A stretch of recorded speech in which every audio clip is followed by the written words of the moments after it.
Uma ótima noite para você aí de casa. Tudo bem? Está no ar o Aparecida Debate para que você se informe e forme a sua opinião. E o programa de hoje é especial. O nosso convidado é o ministro do Desenvolvimento e Assistência Social, Família e Combate à Fome, José Wellington Barroso de Araújo Dias. Nascido no Piauí, filho de um caminhoneiro e de uma professora, Wellington Dias iniciou sua trajetória política em 1992 como vereador de Teresina. Foi eleito deputado estadual, deputado federal e se tornou o primeiro parlamentar federal do PT pelo estado. Em sua carreira, ocupou por 4 vezes o cargo de governador do Piauí e também foi eleito senador da República. Além disso, atuou como coordenador nacional da campanha do presidente Lula e atualmente comanda uma das pastas mais estratégicas do governo federal, responsável por políticas sociais e de combate à fome no país. Então eu quero cumprimentar. Uma boa noite para o senhor, seja muito bem-vindo aqui à TV Aparecida, especialmente para o Aparecida Debate. Tudo bem com o senhor? Eduardo, tudo bem. Primeiro, um prazer, um privilégio para mim como cristão, acompanho todo o trabalho que vocês fazem e sei a importância do TV Aparecida Debate, a importância que tem para que as pessoas possam ter informações corretas, éticas, adequadas. Então, é um prazer muito grande. A alegria é toda nossa. Ministro, o Brasil alcançou em 2024 os melhores resultados de renda, desigualdade e pobreza de toda a série histórica de pesquisas domiciliares iniciada pelo IBGE em 1995. É o que está revelando um novo estudo do Instituto de Pesquisa Econômica Aplicada, divulgado na última terça-feira. A que o senhor atribui esse resultado, ministro? Olha, não se tem uma proposta só. Na verdade, é um conjunto de programas e ações planejadas. Na verdade, o governo do Brasil, tendo à frente o presidente Lula, o vice-presidente Alckmin, são 2 líderes bem experientes e eles assumiram um compromisso de um Brasil com mais igualdade, um Brasil fora do mapa da fome. Tiramos, graças a Deus, o Brasil do mapa da fome, é que agradeço, sei a importância da Igreja Católica. Foi um dos primeiros que eu visitei ali em 2023, a CNBB. Fazemos uma parceria importante com as pastorais, a pastoral de rua, enfim. E veja só, aqui nós temos, de um lado, medidas para fazer a economia crescer. A economia está crescendo. Do outro lado, gerar emprego. A gente comemora 4.800.000 novos empregos de janeiro de 2023 até agora, outubro de 2025, em relação a 2022. E também aqui o aumento da renda, o aumento do salário mínimo, as negociações que fazem a ampliação da renda, à medida que temos também pequenos negócios, são 11 milhões de pequenos negócios em todo o Brasil, o Plano Safra, que apoia os pequenos, médios e grandes agricultores. Também eu destaco aqui os programas sociais, o Bolsa Família, o BPC, programas que chegam diretamente às pessoas. E eu também digo que nós alcançamos, segundo o IPEA, mais vamos dizer assim, o mais baixo nível de desigualdade, o mais elevado nível de renda e o mais baixo nível de desigualdade da história do Brasil, dos últimos 30 anos, quando começou o Brasil a fazer as pesquisas.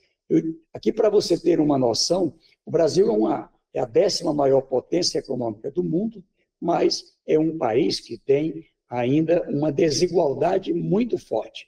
Ainda no momento em que eu estava lá presente, quando o presidente Lula sancionou a lei que garantiu, por exemplo, agora, isenção de impostos, imposto zero para quem ganha até R$5.000, com desconto para quem ganha até 7.350, o que isso leva? Leva mais renda.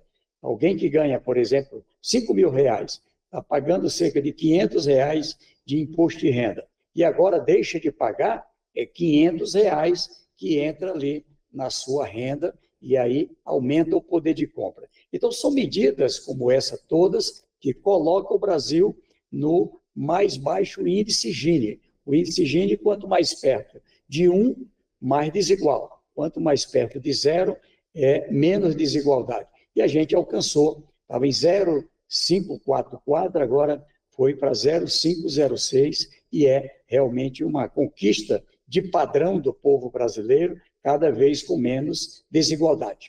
Ministro, pergunto para o senhor qual o impacto dos programas de transferência de renda nessa política de combate à fome e às desigualdades no Brasil. Eduardo, historicamente, o trabalho do social ele era feito separado do econômico. E eu, pela experiência, como você lembrou aí, de ter governado o estado que era o mais pobre do Brasil em 2002. O Piauí era o estado mais pobre do Brasil.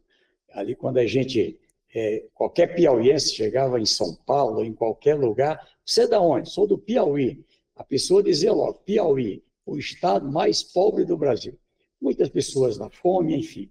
E de lá para cá, um trabalho integrado, eu tive esse privilégio de trabalhar junto com o presidente Lula desde 2003, ali a gente conseguiu um conjunto de medidas na educação, na economia, na infraestrutura, e olha só, o Piauí já não é o mais pobre do Brasil. Nós estamos na 16ª colocação em relação, por exemplo, à desigualdade. Em relação à renda, é primeiro lugar do Nordeste, na renda domiciliar, e estamos na 18ª situação de melhor renda do Brasil. Também na educação, o 4º melhor em educação do Brasil, a expectativa de vida também, porque as pessoas passaram a viver mais. Eu cito esse exemplo para você compreender a importância de programas sociais. A transferência de renda, ela não é só o combate à fome. Ali, quando chega a condição de alimentação, chega um dinheiro naquela casa, ali é só o começo, ela não é o fim. A gente passa a trabalhar outras etapas. A integração, por exemplo, com vários programas. Programa de capacitação, qualificação para o emprego, qualificação para o pequeno negócio. Quando a gente pega 4.800.000 novos empregos, olha só o que eu vou dizer, 83,3% destes empregos no Brasil, eu estou falando de próximo de 4 milhões de empregos, são empregos para o povo do Bolsa Família e do Cadastro Único Social. Quando a gente olha uma pessoa que recebe o Bolsa Família, mas está no aluguel, ali a necessidade do Minha Casa Minha Vida, que entrega a casa, a chave da casa, o apartamento e a quitação. Não é? Então, esse caminho é que vai aliviando, de um lado, a despesa, do outro lado, melhorando a renda. E, é claro, a educação como uma grande alavanca. Não deixar ninguém fora da escola, a aprovação, porque a cada ano, Eduardo, cerca de 1.300.000 pessoas se formam no nível técnico, no nível superior, e que são do Cadastro Único Social, são do Bolsa Família. Então, esse caminho, ele é muito potente. Eu digo que o social, ele alavanca a própria economia. Se a gente pega o crescimento do PIB brasileiro, aí tem o PIB dos mais pobres.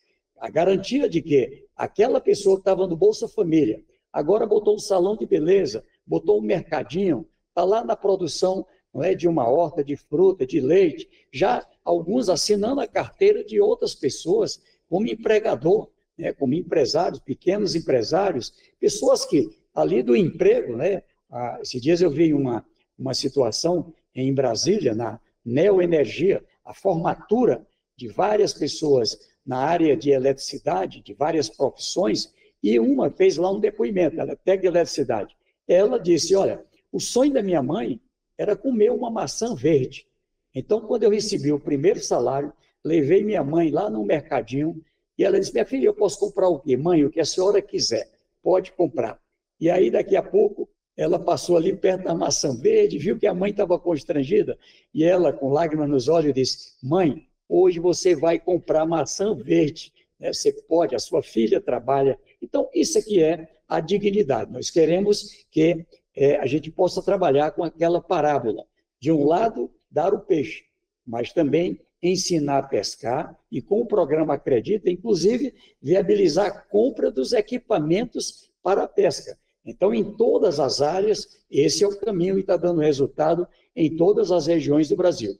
Exatamente isso que eu queria perguntar para o senhor, né? Porque existe a crítica de que os beneficiários se tornam muito dependentes do governo federal. Mas existe essa política, essa preocupação, né? Para que os beneficiários dos programas sociais ganhem uma autonomia maior e assim não precisem mais receber essa ajuda financeira do governo federal. Corretamente.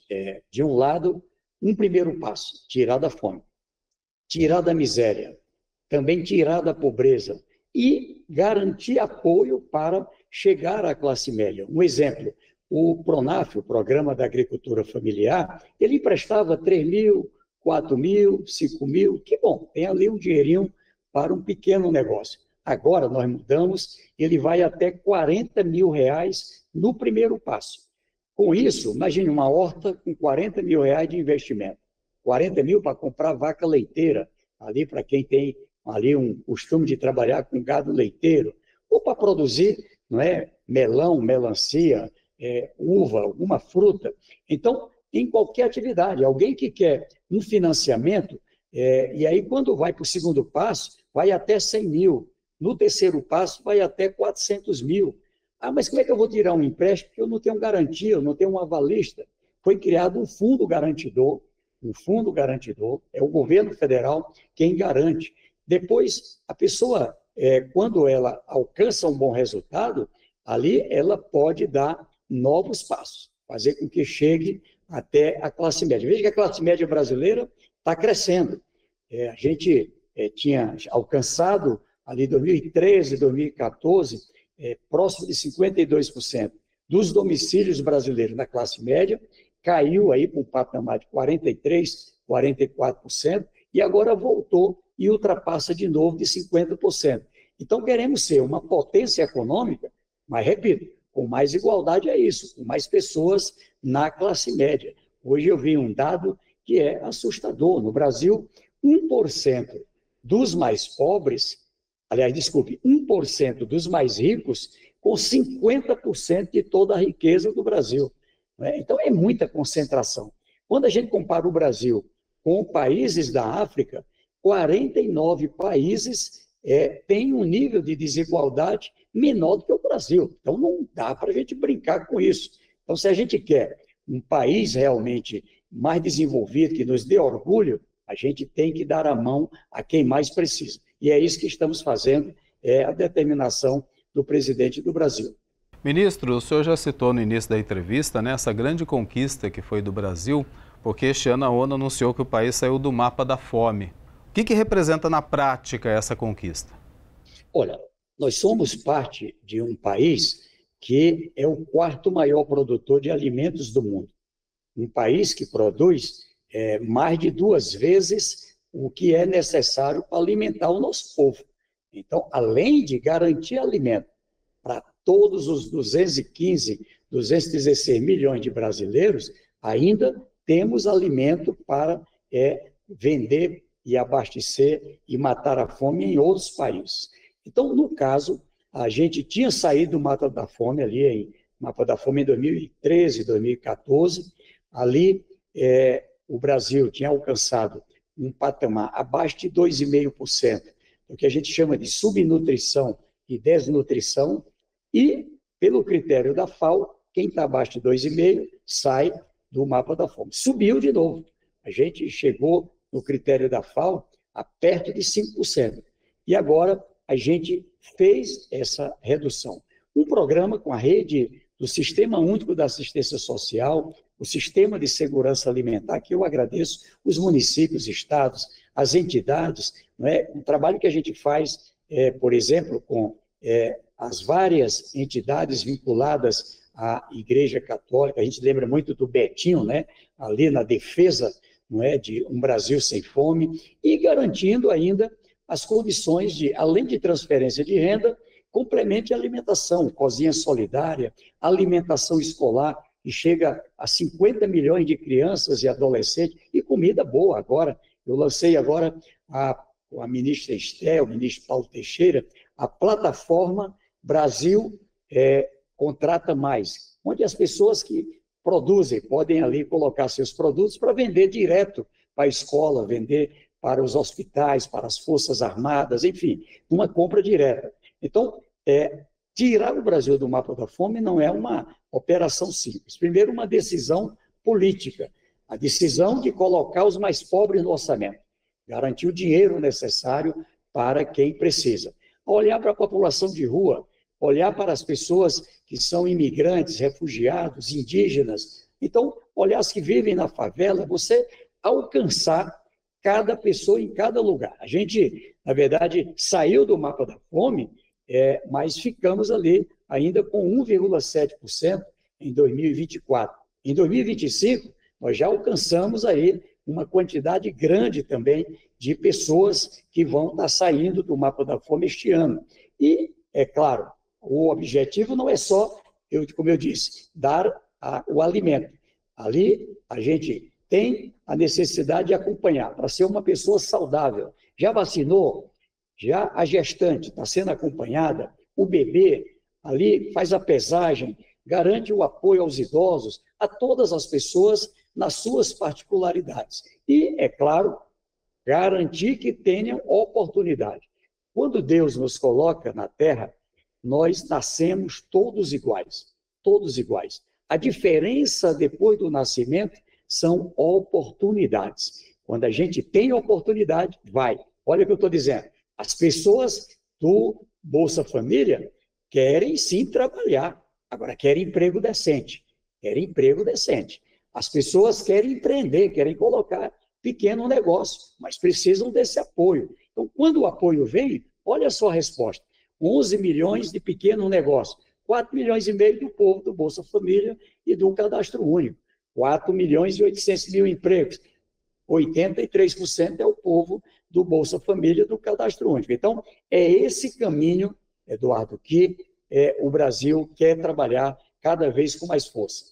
Muito bom, ministro. A gente vai fazer uma pausa agora no Aparecida Debate. Voltamos daqui a pouquinho. Você continua ligado aqui na TV Aparecida. Hoje, essa entrevista especial com o ministro Wellington Dias. Até já. Estamos de volta com o Aparecida Debate. Hoje, conversando com o ministro do Desenvolvimento e Assistência Social, Família e Combate à Fome, Wellington Dias. Ministro, foi publicada a portaria com as novas regras que tornam obrigatório o cadastro biométrico para concessão, manutenção e renovação dos benefícios sociais. Como é que vai funcionar esse cadastro biométrico, ministro? Olha, essa é uma medida que, de um lado, vai facilitar a vida dos beneficiários e também para que a gente possa combater fraude. Quando eu assumi como ministro, nós tínhamos o Auxílio Brasil e ali muita gente ganhando R$10 mil por mês e recebendo o Auxílio Brasil, que foi substituído pelo Bolsa Família. Então, não é razoável. Quando a gente passou a combater a fraude ali com o Tribunal de Contas, com a nossa rede federal de fiscalização, com os estados, enfim, olha só o resultado. Nós tiramos pessoas que estavam recebendo ilegalmente cerca de 31 bilhões por ano, para você ter uma ideia. Então, era algo, tanto que está lá, todo esse processo, muita gente respondendo pela parte criminal. E veja, o cadastro moderno e ele agora com biometria, avançando para a leitura facial. Já foram 28 milhões de pessoas do Bolsa Família que já estão com a biometria regularizada. 4 milhões aproximadamente do BPC, também fizeram a biometria. Você vê a força dessas equipes, não é, que trabalham com o Ministério do Desenvolvimento Social, com a Rede SUAS, com todas essas redes que trabalhamos juntos. E, olha só, agora a gente soltou uma portaria porque tinha ali um risco de pessoas que não compareceram ainda, que não fizeram a sua biometria, terem o bloqueio. Não vai ter o bloqueio. O que a gente vai ter agora é o agendamento, aí todo mundo ficar atento, será agendado. Tem gente que tem dificuldade de locomoção, a gente vai fazer uma visita para poder fazer a biometria, não é, em casa, garantir, enfim, toda a comodidade. Vantagem, lá na frente eu mudei de endereço, eu quero alterar aqui o meu endereço. Você vai poder fazer com a sua biometria pelo celular, vai fazer de casa, né? E hoje tem que ir lá no CRAS. Então, isso vai resolver a prova de vida, né? Agora, com a biometria, você vai poder fazer do seu celular, como já acontece com aposentados, com pensionista, pessoal que tira a carteira, né, de motorista, título de eleitor. Então, eu digo que a gente está modernizando, mais eficiência, também melhor atendimento às pessoas. Tem pessoas que não vão ser obrigadas nem à renovação do cadastro. Por exemplo, as pessoas que têm já uma idade muito avançada, pessoas que têm uma deficiência que a ciência demonstrou que é irreversível. Então, aqui o objetivo é humanizar, mas também alcançar maior eficiência. Tem um período de adaptação, ministro, para que eles possam fazer essa biometria sem correr o risco, o senhor já disse, de perder o benefício? Olha, considerando os que faltam fazer, considerando que a gente já conseguiu avançar, é possível, agora em 2026, a gente fazer um cronograma com muita tranquilidade, não é? Inclusive, as pessoas, por exemplo, quando faz a renovação do cadastro, já faz com a biometria. Pessoas que são beneficiários, que estão acabando de entrar, já entra com a biometria. E assim, eu acredito que não precisa ninguém, como diz lá no meu Nordeste, ninguém se avexar, né? Vai ter aí toda a condição de um agendamento, de garantir a condição de você poder fazer a sua biometria no prazo adequado, conforme o calendário que a gente está divulgando para todas as pessoas. Ministro, falar de outro assunto que diz respeito também a esses benefícios, o governo também publicou novas regras para impedir o cadastro ou uso dos sites de apostas, né? As chamadas bets, por beneficiários de programas sociais como Bolsa Família e a prestação continuada. Como é que as plataformas de apostas online afetam os mais vulneráveis, né, como os beneficiários dos programas sociais do governo federal? Exatamente. Olha, veja que nós temos aqui dinheiro de impostos que uma parte do povo brasileiro paga, colocada para ajuda, para ali salvar vidas, matar a fome, atender às pessoas necessitadas. Então, não é razoável esse dinheiro, né, sendo utilizado, por exemplo, para apostas em jogos. Inclusive, muita gente termina viciando, né, assim como fica numa dependência, não é, de droga, né, de alguma droga, do crack, do álcool, enfim. Também a dependência em jogos. A gente tem uma rede com o Sistema Único de Saúde, o Sistema da Assistência Social, para cuidar dessas pessoas. O Supremo Tribunal Federal nos ajudou ali numa mediação e agora essas pessoas não podem utilizar o cartão do benefício social para jogos, tá certo? O que eu quero aqui chamar a atenção é que as pessoas têm outras rendas, né? Tem outras rendas, e aqui nós não temos legalmente instrumentos para alterar. Claro que a gente não quer, não é, de preferência, que as pessoas gastem seu dinheiro, não é, que seja usado para o que precisa a família. Porém, eu devo prevenir sobre isso. E aqui tem uma rede federal de fiscalização que faz o acompanhamento. Tem alguém usando ilegalmente o CPF de alguma dessas pessoas do cadastro social? A Polícia Federal, na sua investigação, comprovou que sim. Então, aqui também a gente age como crime, combate a crime. E é isso que vamos seguir fazendo. Ministro, com investimento de 94 milhões de reais só na primeira fase, o programa Gás do Povo começou a distribuição gratuita de botijões. Como é que esse programa vai funcionar? Quem tem direito?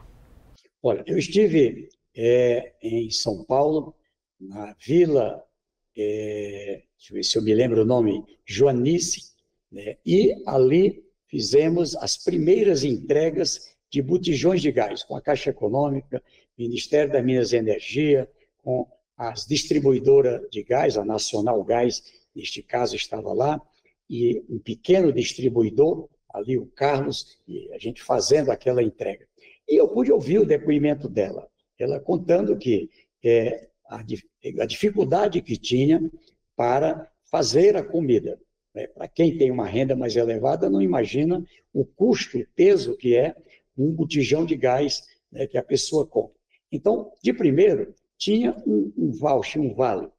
Agora é o próprio botijão de gás, porque o preço varia de lugar para lugar. Tem lugar que o preço é tem lugar que o preço é mais caro, e agora é o gás que é entregue. Isso também tem uma política, né, para evitar acidentes, ela é também uma política ambiental e de saúde. As pessoas que usam a queima de lenha derrubando árvores, que usa a queima de lenha tem fumaça. Ali faz a intoxicação de crianças, de idosos, enfim, além do risco. Então, é uma política com uma riqueza que o Brasil tem de forma farta. Nós vamos ter 55 mil pontos de distribuição no Brasil, e de agora até março, o presidente Lula colocou uma meta para a gente alcançar cerca de 15 milhões de pessoas. Pessoas que têm uma renda, né, de meio salário mínimo para baixo, garantir ali a condição de ser beneficiado com esse programa. Então, para ter direito a esse programa, basta estar no cadastro da assistência social, é isso? Exatamente. O cadastro social, ali tem os requisitos estabelecidos em lei, e eu lhe digo, é um programa muito importante, porque aquele dinheiro, por exemplo, da pessoa que está no Bolsa Família, que ele gastava com o gás, agora ele tem o recebimento do gás, ele já pode comprar outras coisas. E, veja só, vai ser bom para toda a sociedade, com mais pontos de distribuição, com mais facilidade, e eu acho que vai ter um impacto, inclusive, no preço do gás. Ministro, a gente está falando aqui da concessão de programas sociais, de benefícios para a população mais vulnerável, né? Tem um limite para a concessão desses benefícios, para não causar essa dependência toda? Sim. Para entrar no cadastro único, no Bolsa Família, a gente coloca pessoas que têm uma renda abaixo de R$ 218 por pessoa da família. Por exemplo, uma família de 5 pessoas, 5 vezes 218, aí é o critério. Mais ou menos $40 é o que a gente estabeleceu num critério, inclusive agora, na Aliança Global contra a Fome e a Pobreza, da qual eu sou co-presidente junto com a Espanha. Quando essa pessoa entra, a gente também apoia para que a gente tenha a solução de um conjunto de problemas. Tem pessoas doentes, com problema de diabetes, pressão alta, usa remédio. A farmácia popular. Tem jovens que estão ali estudando com dificuldade de comparecer à escola, enfim, tem ali o pé de meia.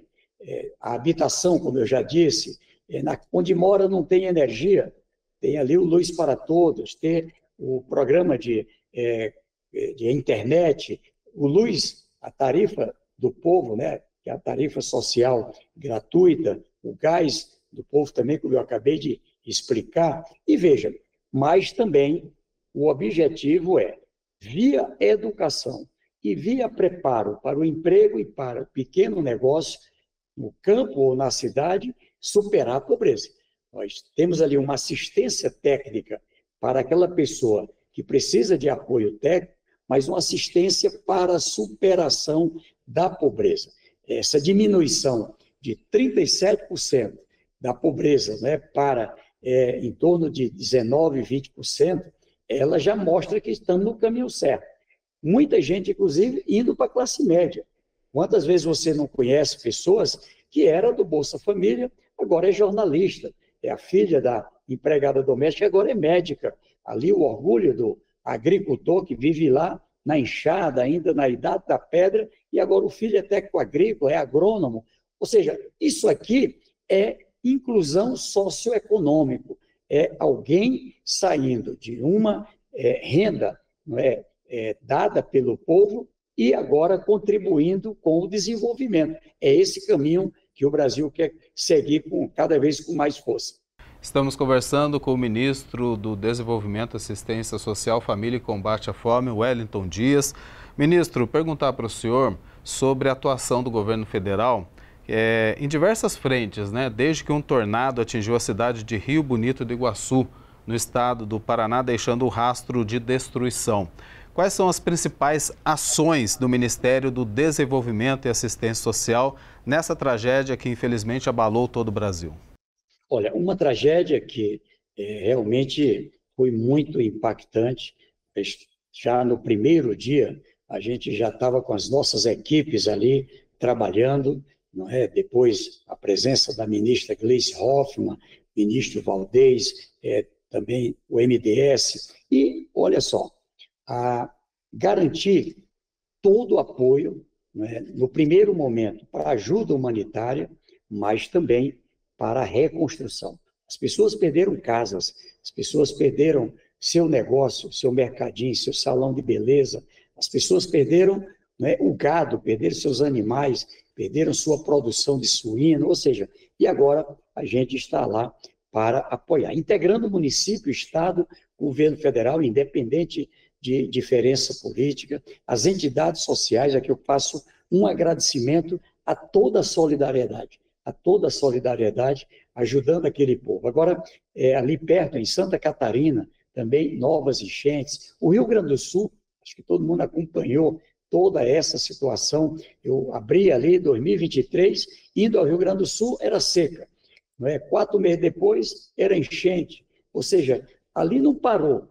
Isso aqui, quando a gente olha a Amazônia, hora seca, hora enchente, o Centro-Oeste, com seca que levou a incêndio no Pantanal, o Nordeste, que já ao longo do tempo tem seca, mas agora em prazos mais curtos, às vezes 2 vezes no ano, a região aqui, Sudeste, São Paulo, Rio de Janeiro, Minas Gerais, e o Ministério, ele trabalha com a força suas, que são pessoas do Brasil inteiro, preparado, que nem na força do Sistema Único de Saúde, agora da assistência social. E ali se desloca para se somar aos técnicos daquela região com pessoas preparadas. As pessoas ficam abaladas. Imagine alguém que perdeu o ente querido, alguém que perdeu, não é, sua escola, sua casa, a cidade foi toda destruída.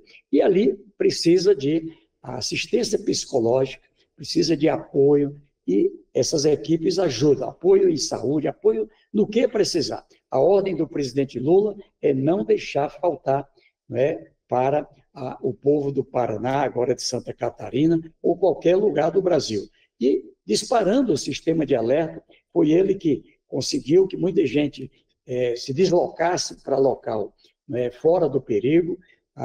O objetivo é garantir a Comissão do Clima, trabalhar integrado com esse observatório de emergências e integrado, né, várias áreas governamentais, saúde, social, a recuperação da infraestrutura de estrada, de energia, de comunicação, para garantir as condições o mais rápido possível, não é, de volta, não é, às condições de vida naquela região.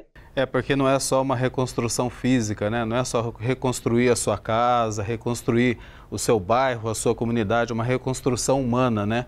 Passa por tudo isso, e por isso a atuação do governo federal é muito importante. O Aparecida Debate faz mais um intervalo, daqui a pouquinho a gente volta para o terceiro e último bloco. Vamos falar de política, tá, ministro? No próximo bloco. Até mais. Estamos de volta com o Aparecida Debate, hoje conversando com o ministro do Desenvolvimento e Assistência Social, Família e Combate à Fome, Wellington Dias. Então, ministro, eu vou convidar o senhor para a gente falar de política, podemos?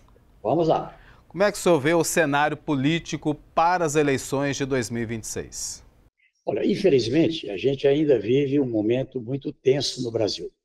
E vamos dizer, esses conflitos políticos, eles também, de certa forma, causam impacto social e econômico. Muitos momentos ali de tensão entre o Executivo, o Congresso Nacional, ali o Judiciário, enfim, levam a isso. Mas também tem demonstrado que a democracia brasileira, testado em vários momentos, é uma democracia forte. É uma democracia forte. Por quê? Porque, além do Brasil, a gente vive tensões com o mundo. Olha o que aconteceu agora recentemente, Brasil e Estados Unidos, tarifaço, enfim, querendo aqui meio que submeter o Brasil. E o presidente do Brasil, eleito pelo povo, olha, nós temos uma história de mais de 200 anos de convívio com os Estados Unidos. mas queremos aqui seguir respeitando o povo americano, mas também ser respeitado por suas autoridades. Queremos diálogo. E veja, venceu. O diálogo venceu, a democracia venceu. Um Brasil soberano, um Brasil que ali está retomando a normalidade com o fim do tarifaço. Internamente, também aqui a democracia testada, aprovada. Muita gente discorda, mas a gente viveu uma tentativa de golpe hoje provada em vários processos. Nós queremos fortalecer a democracia. Ditadura, nunca mais. Queremos ter a liberdade de fazer uma entrevista como essa, da igreja funcionar, uma liberdade, não é, de poder pensar diferente, dialogar, poder trabalhar, poder crescer, enfim, poder montar a sua empresa. É esse caminho que a gente quer. E, é claro, eu digo que a gente agora se aproxima de uma eleição nacional, uma eleição em 27 unidades da federação. O que eu espero é que a gente possa sair, vamos dizer assim, dessa situação de muitas vezes espalhar mentira. Eu nem gosto da palavra fake, né? Parece um nome distante. Parar de mentir. Olha lá, entre os mandamentos da lei de Deus, está lá, não mentir, não levantar falso testemunho, garantir as condições, como já nos ensinou Jesus Cristo, amar ao próximo, fazer ao próximo. É isso que também na política temos que trabalhar. Você pode ter diferença, pode ser opositor, ser governo, ser do centro, ser direita, ser esquerda, mas é preciso que se tenha o país em primeiro lugar, o interesse do povo em primeiro lugar.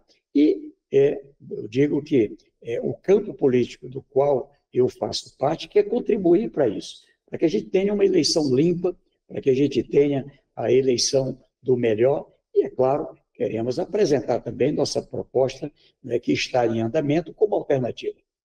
Ministro, como é que a condenação do ex-presidente Jair Bolsonaro pode influenciar nas composições partidárias, políticas para a disputa presidencial em 2026? A gente lembra que, transitado em julgado o processo no Supremo Tribunal Federal, o ex-presidente Jair Bolsonaro, além de ter que cumprir a pena, a execução da pena, ele perde os direitos políticos, então ele está fora das eleições. Como é que fica essa situação toda, esse cenário todo?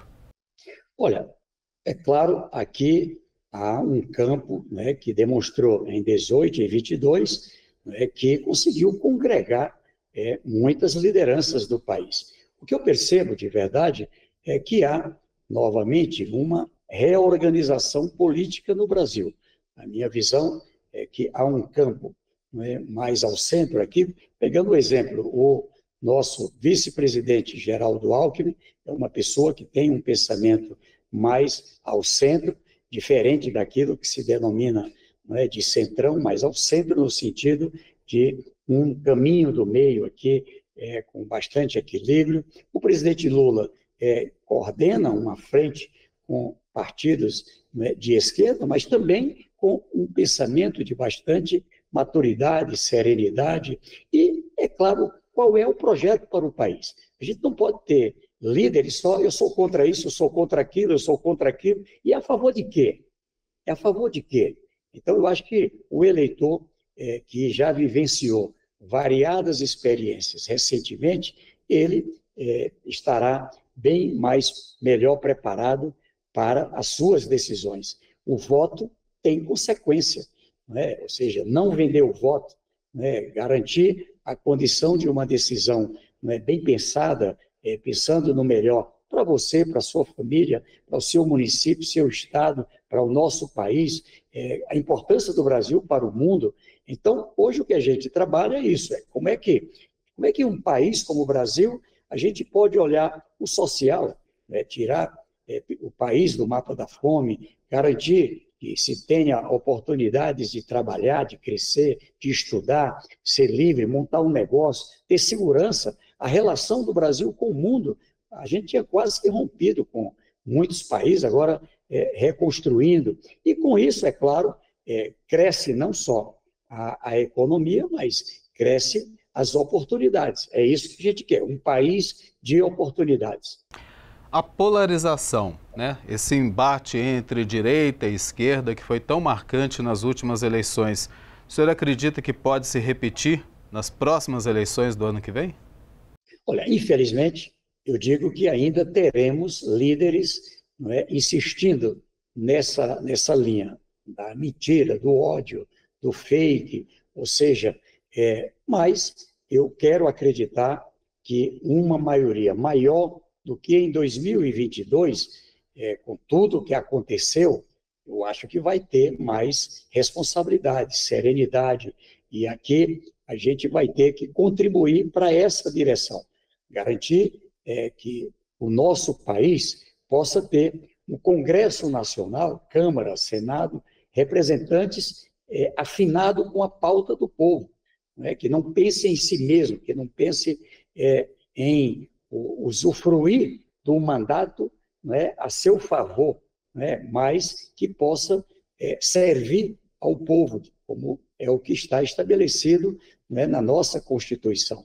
E, ao mesmo tempo, um executivo que tenha essa condição de trabalhar todas as regiões do Brasil, abrir a oportunidade para brasileiros de todas as idades, de todas as condições. O nosso campo político tem, sim, uma defesa e um olhar para quem mais precisa, né? Quando a gente olha esses vários projetos, programas, eles têm um olhar especial para quem mais precisa. Todo o Brasil? Sim, mas aqui dentro do Brasil, olhar quem mais precisa. Aqui nenhuma família, um pai e uma mãe, ele cuida com carinho, com dedicação, com todos os filhos. Mas tem aquele filho ou filha que está doente, que é pequenininho, que precisa de um apoio, tem uma deficiência. É claro que essa mãe e esse pai, né, tem ali uma dedicação, né, especial. Um país com 215 milhões de pessoas não é bem uma família,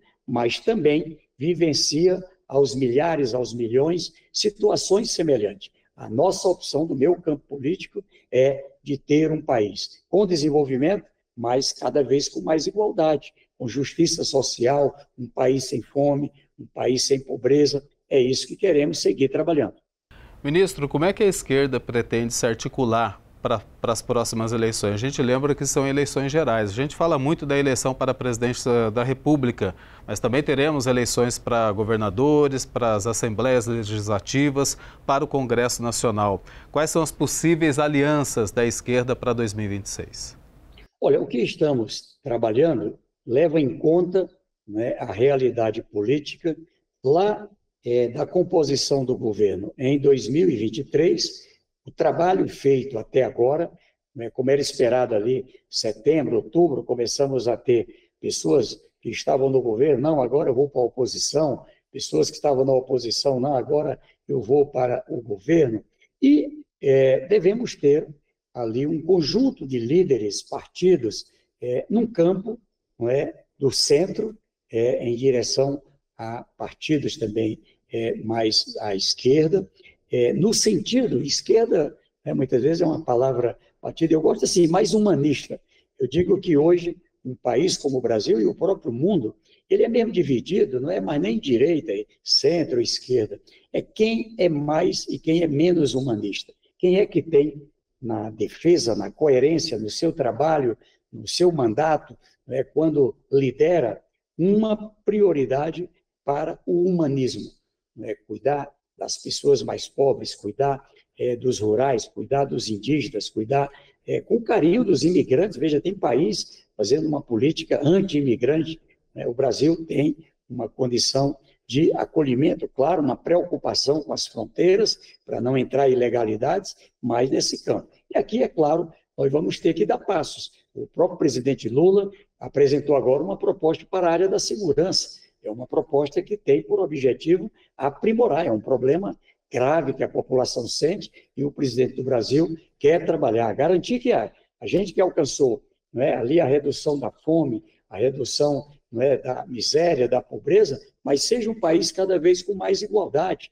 com mais oportunidade, garantir que a gente tenha a nova indústria, como trabalha o ministro e vice-presidente Geraldo Alckmin, está crescendo a área industrial brasileira, ter essa modernização no agronegócio, nos médios, nos grandes, mas também alcançar os pequenos, né, negócios, ter o apoio, como acredita, para pequenos negócios na área urbana. Então, eu acho que esse caminho é o que a gente, né, vai estar apresentando. Eu estou bastante confiante. Olho como um ser humano, né? Eu sou senador, estou hoje ministro do Desenvolvimento Social, mas na condição de brasileiro, é olhar o interesse maior do Brasil, não é só um jogo de palavras, em primeiro lugar, e com mais humanismo. Eu acho que é isso que deve vencer em 2026.